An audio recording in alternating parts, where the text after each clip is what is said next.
what did you think of that MFer Donald Trump tweeting that you're a boring actor who does too many TV commercials? Oh my God, did he tweet that? Yeah, he did. What was your reaction to that?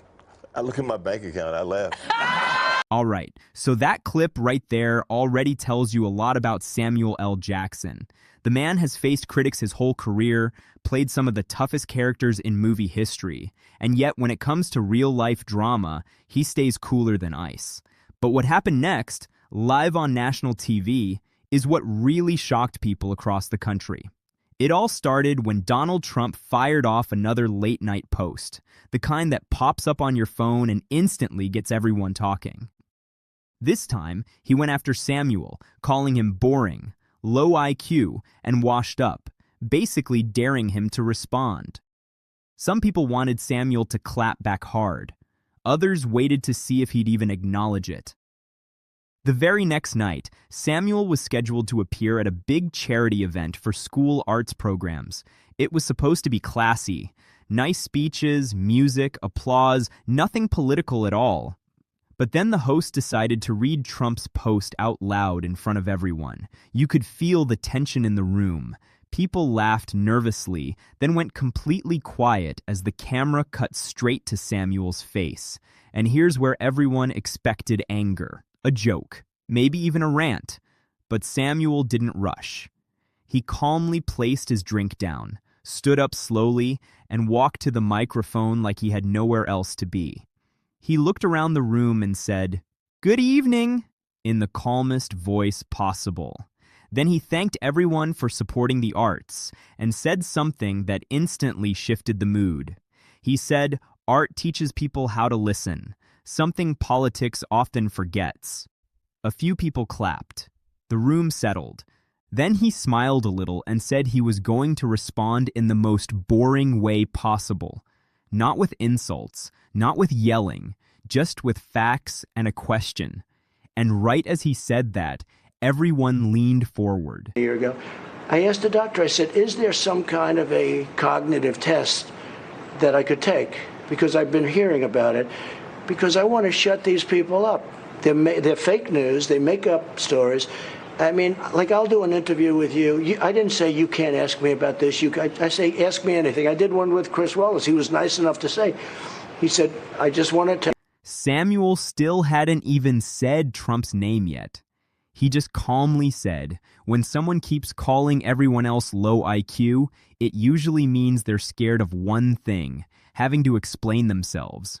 You could hear a soft wave of laughter move through the crowd, but Samuel didn't change his tone at all.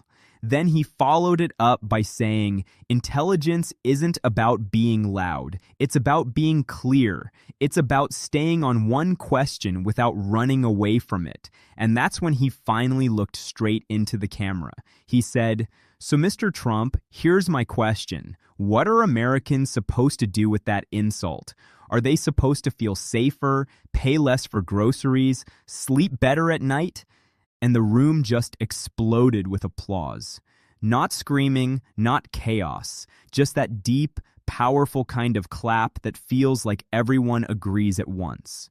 Samuel raised his hand gently, asking for quiet, and people actually listened. He said he wasn't offended. He'd been insulted by better writers than whoever typed that. The crowd laughed. Then his voice got just a little sharper without getting louder. He said, when the only tool someone has is humiliation, every conversation turns into a mirror, and you could feel that hit. I want to ask you about Donald Trump. You are in a feud with Donald Trump right now. Do you know this? No, I don't. Because it's very exciting. Oh, for really? me, because he doesn't like me either, and so anytime there's somebody new he doesn't like, I feel a fraternity, a brotherhood with this. Okay, so we're having beef? You're having beef because I guess... Samuel smiled as that clip played, and then he said something that really stuck with people. He said his mother didn't teach him manners just to be polite. She taught him discipline, because discipline is what keeps you steady when someone is trying to drag you into chaos.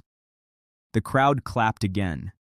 Then he said, if someone disagrees with him, they should disagree with his ideas, disagree with his vote, disagree with his opinions, but when the first move is an insult, that just means there's no real argument ready.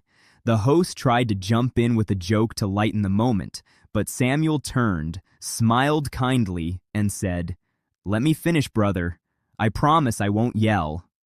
The whole room laughed, and the host stepped back. Samuel leaned into the mic one last time and said quietly, "I don't need to shout to be heard, and I don't need approval from someone who confuses noise with power." Then he stepped away.